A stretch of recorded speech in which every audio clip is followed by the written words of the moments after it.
Something has been tapping on my window every night. Part 2 finale. For the next few months, I fell back into the life I had before Jed moved in. I never talked about it with anyone much, but I was devastated.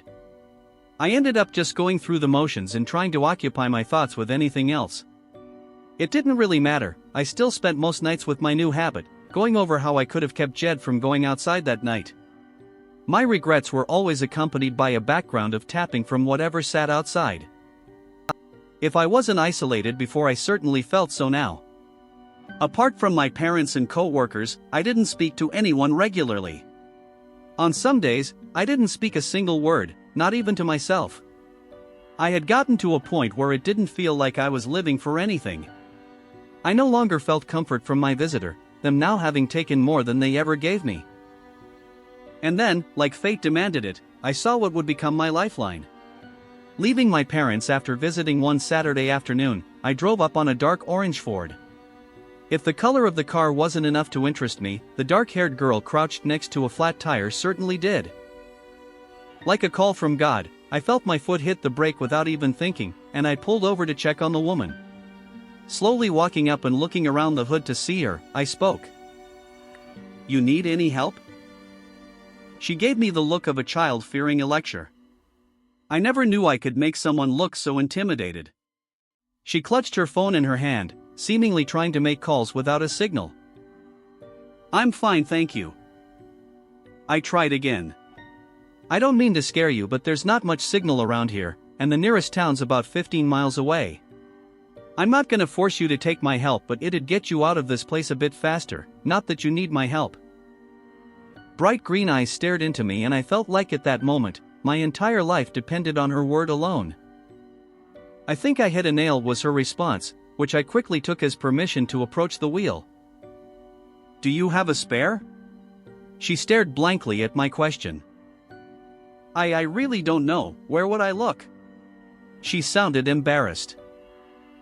I tried to make her feel better with a small smile. "It should be under the trunk. Here, I'll show you." For the next 20 minutes, I walked her through how to change the tire. In exchange, she quietly listened, occasionally nodding and thanking me for the help. "Do you mind giving me some directions to White Creek?" "Sure thing, that's the nearest place I was talking about. Once you're off this gravel, just hang a left and you'll be there in 5 minutes." "Okay, I appreciate it." She smiled. "You're not really from around here, are you?" I quickly said. She thinned her lips and scratched her nose. "No, my brother lives there, and I'm moving in with him." I perked up a little at that information, and my mouth made a decision without advice from my mind. "Hey, before you go, let me get you something quick." I turned back towards my car, screaming silently at the moronic attempt I was about to make. I had already ripped a page from a sticky note and clicked a pen from my glove box before I paused. By all accounts, it wasn't a good idea. It seemed too obvious. No matter what excuse I could give, it would appear desperate. All these doubts were witness to what I wrote on the small paper. Heart racing, I paced back over to the woman's car. Handing over the note, I explained its contents. "That first number is for the local mechanic in town. Your wheels need rotated pretty badly, they're wearing down really hard on one side." She picked up one eyebrow and glanced up towards me. I spoke again, hoping I wouldn't trip over my words. "The second number, T, that's my own." She gave a half smile and began staring directly at me now, forgetting the note's existence in her hand. I trudged forward with my reasoning. "It's just in case you have any questions about the car, or once you get in town if you need any help finding out where stuff is." "What kind of stuff?" My throat became a desert at her question. Every shift in her expression felt like a gust of wind pushing me another foot away from my goal. I clawed out a response. "Restaurants and stores, I guess." Her smile widened. "Right, just in case my brother doesn't know where all the restaurants and stores are in the town of 1,500 people. If the goal was to not seem desperate, I had already failed, so I gave it one last shot. "Maybe if you're worried he missed one, that way you got another option." We both fell quiet as she looked at me, so I decided I could only call it a day and go back home. Anyway, up to you, but I better get back into town. I turned to leave when her voice stopped my steps. You know you should really give a girl your name before you give her your number. She mocked. Turning to the side, I called back, it's Oliver. Oliver. Ollie, if that makes any difference. Okay, Ollie, maybe I will ask you about stuff at some point, and I'm Julia, by the way. Julia did end up texting me later that day, and within weeks we started going out together. For better or worse, it was one of the faster-moving relationships I ever had. Within a month I had already met the family she had in the area, and she had met my parents. I hate to say it, but I was pouring all my energy into this relationship to get my thoughts away from Jed. It may have been unhealthy, but Julia was a relief in my world that I had been desperate for. It felt like ages before I even considered how the same thing could take Julia away from me too. I considered a few options on how to approach the subject, justifying that I had time to explain everything and keep her safe. In the end, I was putting it all off, selfishly believing that by telling her I would only speed up the inevitable. Part of me ignored all logic and opted for the idea that maybe she never had to know at all. That she could go through a life with me completely unaware of this being. I wouldn't wait long to be proven wrong. We were just over 2 months of dating, and for such a short time I felt completely absorbed into a life with Julia. If I had been just a little less enamored, I might have told her something else. But when she asked me if she could stay the night at my place, it felt impossible to refuse. She looked up at me with those eyes that shined as emeralds but were all the more priceless. I lost the knowledge of the word no in that moment.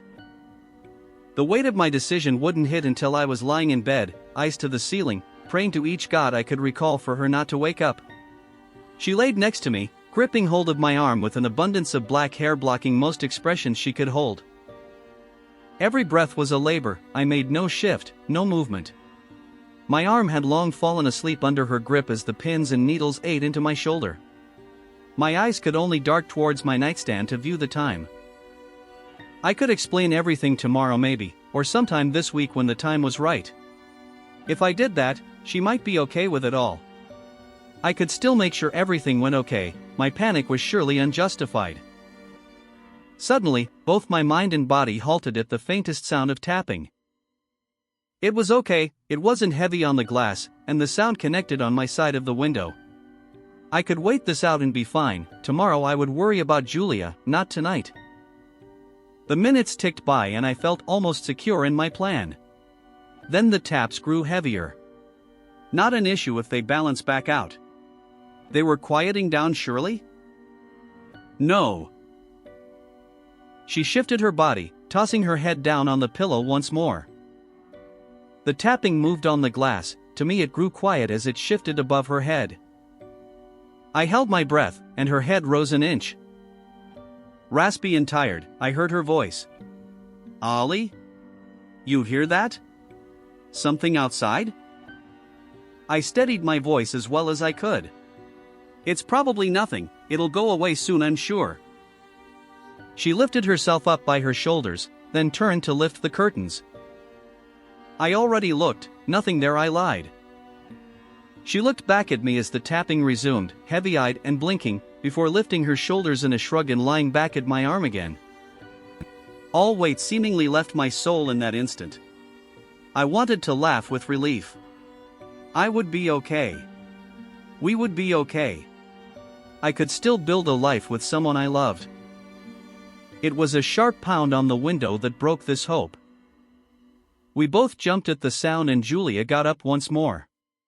The taps had suddenly turned into great bashes on the glass, rattling the frame like a hailstorm over the whole house. What the hell? She said, looking at me for answers. I gave her none, my eyes only fixed on the rattling glass before me. I silently begged whatever it was to stop, to give me back that brief moment of a future I could have had. It only responded with the same pounding it had never given before. Oliver, what the hell is outside? She pleaded for an answer. I opened my mouth with no words to follow. Instead, I reached to look through the curtain before recoiling back at another bash that only spared the glass by chance alone.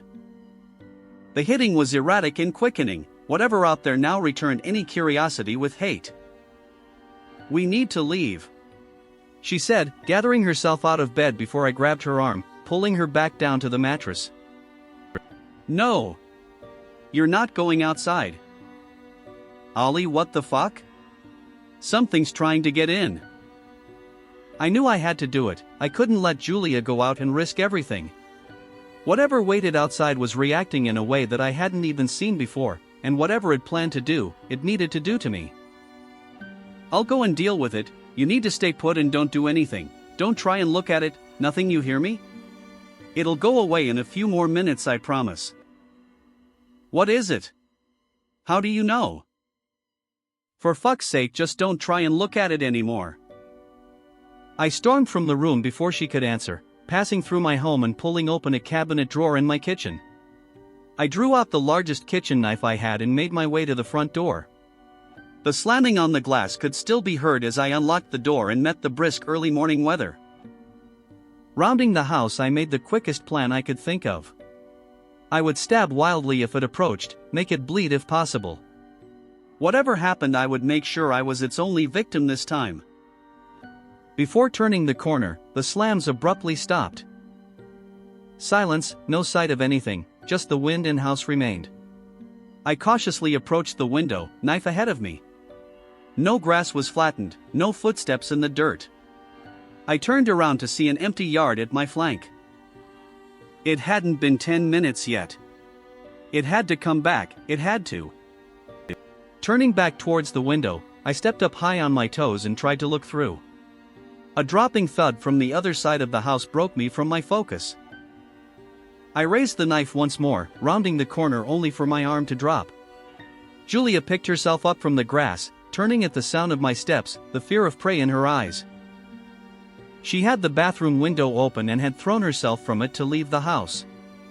In any other context, it would almost seem funny. A girl in her pajamas going through a window like a house party gone wrong. But I knew she had to have done this for something worse. "Julia, please tell me you're okay." My words were choking with tears at the sight of her. She pulled away and her back hit the side of the house. I looked in her eyes, expecting the same empty bags that Jed greeted me with. It wasn't there, but what I saw didn't bring me any relief. The green in her eyes was almost completely drowned out by the dilation of her pupils. They darted from side to side with no pattern or reason. Her breathing was sharp and repetitive, and if she kept at her current pace, I would fear her passing out. "What did you see?" I spoke with a stiffness. They didn't blink, her voice could barely be heard. "What didn't, Julia? You aren't making sense. What did you see?" "I couldn't stay, I had to leave." I sighed. Moving forward, I tried to close the distance between us. "Are you okay? Why go through the window?" "I had to get out, I can't go back in." I tried to reach for her hand, but she yanked herself away. "Why don't we just go back inside, Julia? We see a..." "No. I can't go back in." I stared at her trembling frame. Shivering and wide-eyed, I knew I had already failed to help her.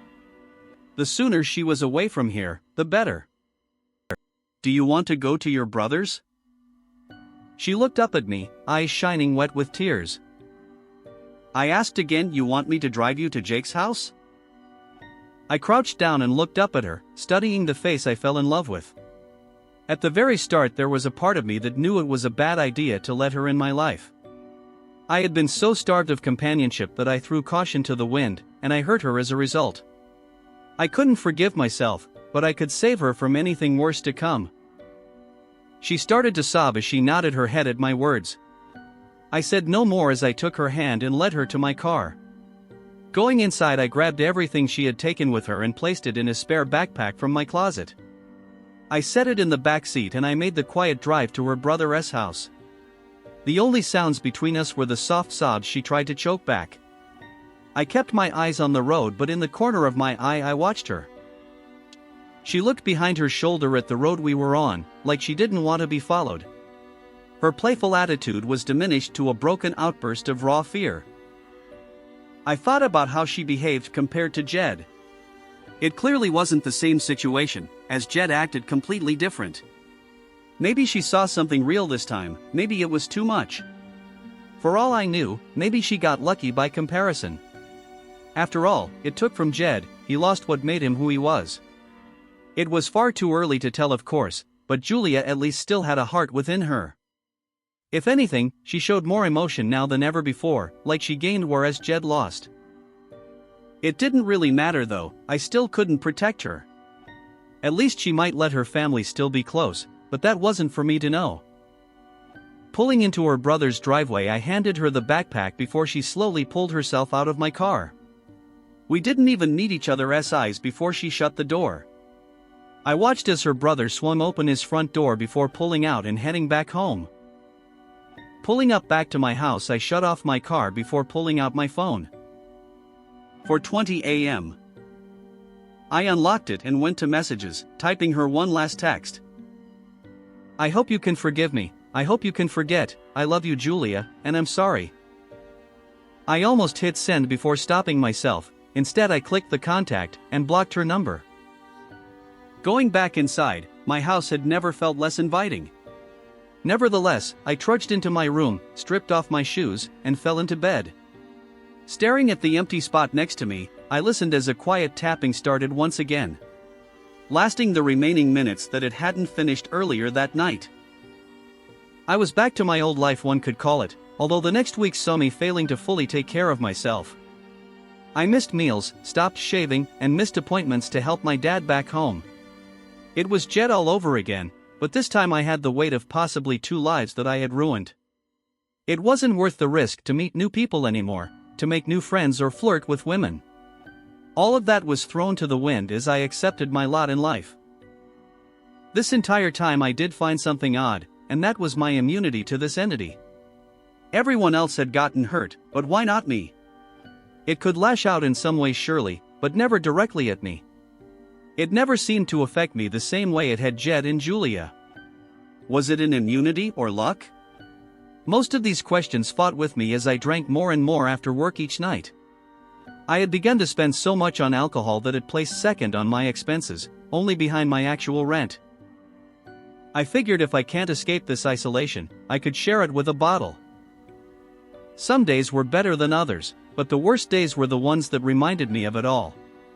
The worst day yet happened 2 nights ago. It was Jed's birthday. He'd be 23 now, and as far as I knew, no one would be celebrating, not even himself. I heard the first drink crack open at 10:13 a.m. that day. I wouldn't throw down the last bottle till 8:48 p.m. I sat in my living room, smelling stale booze while I watched Netflix previews roll by. Every image of a man made me think of Jed, every woman of Julia. I would stumble to my feet around 11:30 p.m., making my way towards the bedroom and falling through the door. My stomach churned as I lifted up onto my bed. Grabbing the trash can by the nightstand, I vomited. After being left to a few dry heaves, I settled myself down and closed my eyes. Waking up from the pounding in my temples, I smelt the sweat and vomit that had formed a thick miasma in the air. I sat up, coughing phlegm out from deep in my lungs, before spitting it into the trash can next to me, landing it atop the dry film of puke now formed over its contents. Passing a palm over my now greasy, unshaven face, I looked to my phone for the time. 3:54 a.m. My mind stood up before my body, causing me to nearly crash into my clothing pile by the wall. What the fuck? I spit as I sat back to the bed. I had never missed it. How the hell could I have missed it? This wasn't right, I was meant to hear it every time. It would surely start now that I had woken up, it had to. It would wait to make sure I heard everything, of course it would. So I waited 2 minutes, then 5, then 10. It would begin. But it didn't. My heart was pounding in my ears as I sat there waiting. Hungover and paranoid, I knew I couldn't rest at this rate. I stared at the unresponsive glass and felt a heat in my chest start to form. The burn of alcohol normally made a strong enough substitute for anger, but the mocking silence in the air of my room took me too far. My breathing began to heave as I gathered myself, feeling my way through the darkness to my door. I didn't know what I would do, I had no thoughts of a plan, I only felt owed the one thing this being gave me that it withheld tonight. I swung open my front door, being welcomed by a chill that had begun to feel increasingly familiar. I stood in the doorway, looking out at the sky. A half-moon sat blurry in the distance, concealed by the clouds above me and fog around me. Stepping out into the grass, I slowly made my way around the house. Now staring at the sight I knew to expect, it still caused a hollowing of my stomach. The yard was empty, and yet I approached the window like a beast sat underneath. I pivoted my body to face the fog as it removed the world around me. I stood tense, my eyes darted around the air, and in a painful whisper I spoke out. "Do it!" The fog drifted past. "I'm right here, just take your chance." An icy sweat trickled down my back. "Fucking do it. You got both of them, now finish it." Nature stared back with a void expression. It was hopeless. I knew it was, and yet I stood speaking towards an audience that couldn't hear me. Maybe I was as crazy as I wished to be. I looked down to see my feet getting wet from the grass, and my throat began filling with bile once more. I spit into the ground before turning to retreat back inside. Closing my door behind me and clicking the lock back into place, I looked outside a final time. The fog kept up its siege, the view on its own made me as cold as the weather itself. Shaking my aching head, I went back to lay in bed. Entering my room, I felt around to try and find my way forward in the dark once more. I gave what little faith I had towards the hope that I wouldn't hit my puke can. Reaching halfway up my mattress towards my nightstand, I felt a gruesome crush to my toe. Fuck! I fell backwards on the bed as I gripped my throbbing foot. Half drunk and writhing, I crawled up the remaining way and set my head down to fake another night's sleep. Looking down from the bed to try and see what caused me the pain, I saw Jed's speaker set ajar from the force of my foot. Cursing myself for not throwing it out, I pressed my eyes hard shut before opening them to the blurry image of a wall decorated by my leaning pile of clothes. My mind went around thoughts of Jed and Julia for a few minutes before I once again glanced at the speaker responsible for my swelling toe. It stood bare and taunting, where it once rested my laundry it now sat empty, and a foot away from its original location I had chosen for it all those months ago. My swimming brain took a number of seconds looking at the device, before I crooked my neck back to the clothing pile still sat in its usual spot. My eyes leaned down to see the pile now touching the floor. I laid there in a stiff tension as only my neck tremored back up to face the standing pile. My eyes stared, piercing into the mass like a spear, in the hopes of slaying whatever might find refuge within. Whether minutes or days passed before I first blinked, no one could know. But once I had, I felt a slight decrease in my fear. My drunken stupor could have caused memory trouble. Surely I must have moved the clothing off myself? I was being paranoid from the night's events and I needed to sleep. However, before I could complete my reassurance, I saw a shift by the wall. I put everything into my eyesight's focus, attempting to discern any difference in the view. I watched a sock slowly tilt off the pile, then a shirt followed. A variety in the center broke away in a slow tumble as I locked eyes on what emerged. Unmoving in both sick curiosity and terror, I watched a single spike half a foot in length begin trembling towards me from the mass. It was flanked by 4 additional branching spikes, all shorter than the first but headed on the same path. Seeing them all pass through the opening, they connected into a thicker mass. I blinked as my eyes calculated what was drawing out before me. A hand. Elongated and unnatural, but still a hand. My mind screamed to back away, but my body felt its obligation to stay. In a trance, I bore witness to the figure. As a pale gray forearm pushed out, I saw how its skin bunched into rolls. The loose flesh almost seemed to drip off of the skinny bone. Suddenly it stopped, giving me the idea that the short limb could not stretch out further. The sagging and pale arm reaching out into the dark had only reached a few feet out from the wall, still a distance from my bed. Its shaking increased like it was losing the strength to stay raised, but it was not a lack of power that caused this movement. A loud pop and crack came from the being, followed by several more. The sagging skin of its arm unrolled as the fingertips grew closer once again. My breathing increased as I watched the limb extend towards me with the music of cracking bone and snapping joints following behind. The drooping skin now held firmer to the bone than before, but when it stopped again I could sense that it still hadn't grown to its maximum limit. The arm hung above my nightstand, before slowly resting on top of my alarm clock. The palm of the being pressed down, and immediately the clothing heap shifted heavily as it lifted itself up through it. Another swath of clothing fell from the pile, causing the remaining cover to drop to the floor, exposing a mess of gray flesh and sparse hair.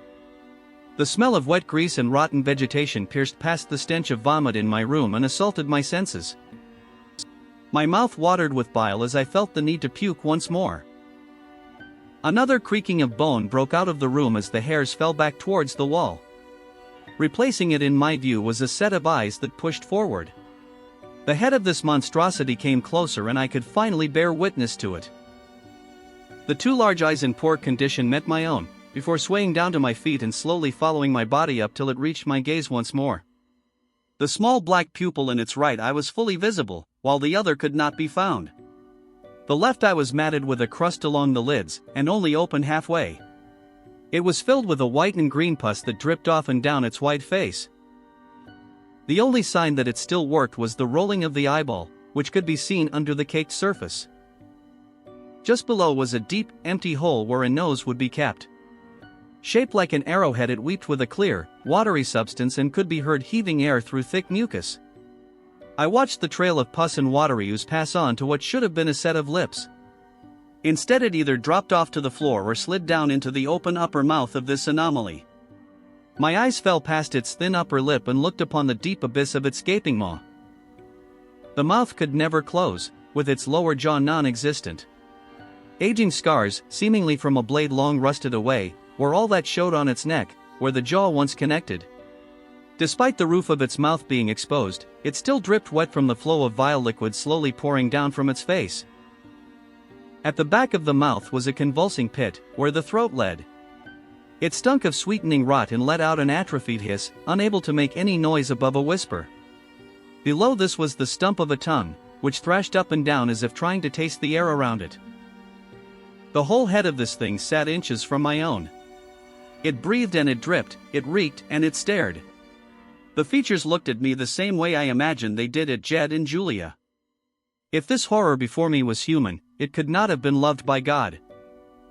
So focused on its face I did not notice that its arm had moved once again. What brought my attention to it was the soft noise that echoed off of my nightstand. Tap. Tap. Tap. It rang in my head, and I knew I would not see the chance to leave this room in another moment. My eyes instinctively glanced over at my door, before returning back. The flick of my sight was too much, and the tapper gave a quick tilt of his head before his second arm burst out of the pile. Clothing flew as I simultaneously threw myself lower on my bed, desperately trying to get my feet under me. I heard the cracking of more joints behind me, but I dared not look. Just as my right leg swung off the bed I dragged my left to do the same. Before I could, I felt a swift sting and heat on my upper calf. Fuck! I yelled out as I yanked away my leg, feeling a rip like a fishhook as I did. Putting weight under me I nearly fell, before pulling myself forward with my right side and turning the door open. I flung myself through and tried to swing the door back shut. The last glimpse I saw within the room was its face now perched on the end of my bed rearing back to leap forward. On all fours they sat, limbs long and skin loose. A row of teeth I had not seen before now dripped mixtures of crimson and cream, becoming a mess of milky pink. I flinched as I threw the door just as it vaulted forward. I heard the cracking of wood, and felt the house shake from the impact. Adjusting my eyes I saw the door lazily swing back out as it failed to latch. Before I could react I saw a thin arm launch out of the dark and grasp at the floor, pushing the rest of its body up and forward towards my hallway. Desperate to keep away from it, I pulled myself towards my bathroom and shut the door. Shakily making sure it was latched I locked the door and tried to breathe. I bent my head to assess the damage on my leg, before remembering the light and flicking the switch on. I didn't get more than a glance at the wound before another bash shook the room and I tripped away from the door. I held my breath as the handle began to shake. The lock was holding, and soon the house fell quiet once more. I let out a deep lungful of air before searching the room for another solution. A guttural hiss from the hallway interrupted me. I whipped my head to the door, and a shadow's movement caught my attention. At the floor, fingers began to reach through from the opposite side. The narrow gap only allowed for about half of its hand to make it. In frustration, the hand clawed at the door, thrashing and pushing. I heard what could only be a grunt of pain as I watched the hand begin to push harder and harder through the gap. Skin stretched, and its tension grew so tight that I nearly expected to see the fingers begin to peel at the nail. Frozen in place, I heard the crack of wood as the beast's forearm came through the gap next. The arm stretched up in a struggle, the white skin streaked red as the door splintered into its flesh.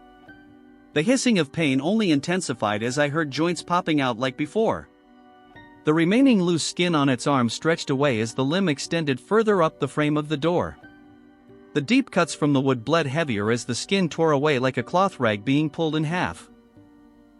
Soon the fingernails could reach more than halfway up the door. Despite the pain, they started to feel along the left side of the door, looking for the handle once more. In a panic, my mind snapped back to the danger in front of me as it palmed the lock of the handle. Bringing myself up to my bathroom window, I pushed the curtains out of my way and attempted to lift up on the handle. The glass slid only an inch before abruptly stopping. I pulled again, but with no luck. Heaving my whole body into the effort was useless. Looking through the glass, I tried to see what might have been stopping me. In the dim light shining through the glass, I saw what kept me from my freedom. A padlock sat swaying on my window, rusted and aged, kept in place by latches I hadn't placed myself. My mind raced between fear and survival, thinking how else to escape the hell soon to be inside this room. Turning towards my small shower, I immediately lunged towards it with an idea. Clenching the curtain, I ripped it down, collapsing the bar and scattering small toiletries around the room. Wrapping the thick sheet around my fist, I reared back and swung at the glass. My hand bounced off the window, stinging with pain that I forced down. Pulling back again, I threw all the adrenaline I had left at the panel in front of me. Expecting to fall back, I was surprised to find myself tumbling forward, now feeling a rush of cool air hit my sweating face. Ripping my arm back to me, I beat back what remaining glass I could before pulling my upper body through the opening.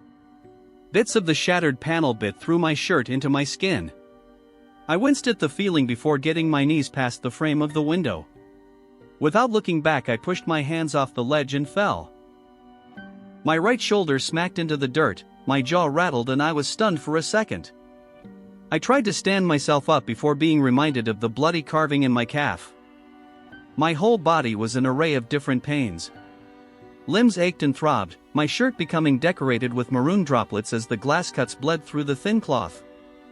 Feeling like death was on my shoulders, I rose up and staggered forward in a loose, stumbling jog. I don't remember the path I took to it, but I began slamming my hand into my neighbor's door. When they answered, groggy and irritated, I saw the sobering change in their face. I rasped out a flurry of emotional pleas, begging for a phone, an ambulance, police, anything. I doubt I even made much sense at all, but the state I was in told them everything regardless. By the time EMS had arrived, I sat with a blanket around me and cradled my bloodied leg in a dish rag my neighbor had brought me. The rest of my night went by in a slow blur. Stitches in the hospital, police questioning, a visit from my mom and dad, and a call from my landlord explaining that I would be fined for the damage to the house. On the ambulance ride over, I finally got a clear look at my leg wound. It still drained blood, with a jagged cut line dragging across my whole upper calf, like a steak knife had been pulled and turned slowly into my muscle. The deep cut had been pulled down when I escaped, and without applying pressure the loose meat swung freely. Try not to keep your eyes on it, it looks worse than it is, I promise. The EMTs and nurses all repeated that same line for hours. In the end, I didn't have much evidence to back up any story I could spin. The cops entered my house to find it empty, except for the copious amounts of alcohol I had laying around. I said something broke in, and while they humored me in the moment, I knew nothing would come from it.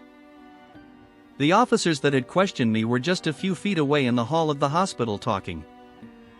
Could have had a stray dog slip in while he was outside. Neighbor says he goes out in the yard a lot at night drunk, doesn't always close the door. That'd be my best guess for what attacked him. I think it's all bullshit. Guy reeks like a bar. I think he got hammered and started wrecking shit. The kid shook up. I think he at least saw something. Look at the cut on his leg. Yeah, he was drunk, saw something that wasn't there, and broke through his window to get away from it. Just cut himself on the glass. I don't know, it was pretty deep to be the glass. He can't even tell us what he saw. The fuck are we supposed to say it's from? The two bickered within earshot, either unaware or uncaring that I could hear them. I sat in my hospital bed, eyes to the ground, just waiting to receive nothing for answers and to go back home. After several hours, I was released from the hospital, and after refusing my parents' plea to stay with them, I made my way back into the house that became a living hell just the previous night. I walked with my new crutches, searching through the rooms. Nothing of interest remained, with my landlord coming through and cleaning up most of the mess I had scattered around. Going through my bathroom, I examined the window, which now held a temporary plastic sheet sealing off the outdoors. I peered my head through the clear sheet of plastic, and saw that someone had removed the padlock and latches that were there the previous night. Only 2 nail holes sat in the wood, and while I could ask my landlord if he took them out, I knew he likely knew nothing about them in the first place. I spent hours meandering through the house, room to room, slowly readjusting to the silent structure. As it grew dark, and late night turned into early morning, I sat down on the bed, throwing my crutches to the floor. In a delicate motion, I began tracing my fingers along the top of the floor speaker in front of me. I looked over to see the time, preparing myself for what would come. 3:12 a.m. Without any further reverence, I pushed the speaker back to the wall and covered it with a blanket. Laying back onto my bed, I stared up at the ceiling and counted down each minute. Tap tap. Tap tap tap. Hearing the expectant noise made my breath start to shake. My vision blurred as a slow stream of tears passed below my ears and into my pillow. My mouth let out an uncontrollable sob of emotion as I tried to control my body's reaction. The tapping showed no care or response to my cries. Rallying my exhausted body once more, I lifted up to sit, pressing my back into the headboard. Turning towards the window at an awkward angle, I stretched my arm out, fingers grazing the cold glass. The tapping remained despite my touch, and without looking I pressed my palm to the panel, feeling the vibration of the small impacts. Lifting my hand once more, I quietly drummed my finger into the window. Tap. I followed with several more taps, and I could feel as the impacts from the opposite side came closer to my own. Soon they were directly on top of each other, tap after tap falling just short of touching, the thin sheet being all that separated the two beings from colliding. I sat as the tears continued down my face, some dripped from my chin while others pushed between my lips. While I wept, my thoughts drew further away from Jed and Julia, or any facet of my life, current or past. My mind rested on the sounds radiating off of the window. A senseless orchestra of tapping, over a decade of lost communication being made up for. While the past hangs over me, and the future has yet to bear down, the present is filled with the music of my silent visitor. My constant tormentor, my closest friend. It didn't spare you because you're immune. It spared you because it's keeping you. It took Jed, it took Julia, it locked your window from the outside. It doesn't want to hurt you, Oliver. It wants you alone. Try to talk to it in Morse code, maybe it will talk back.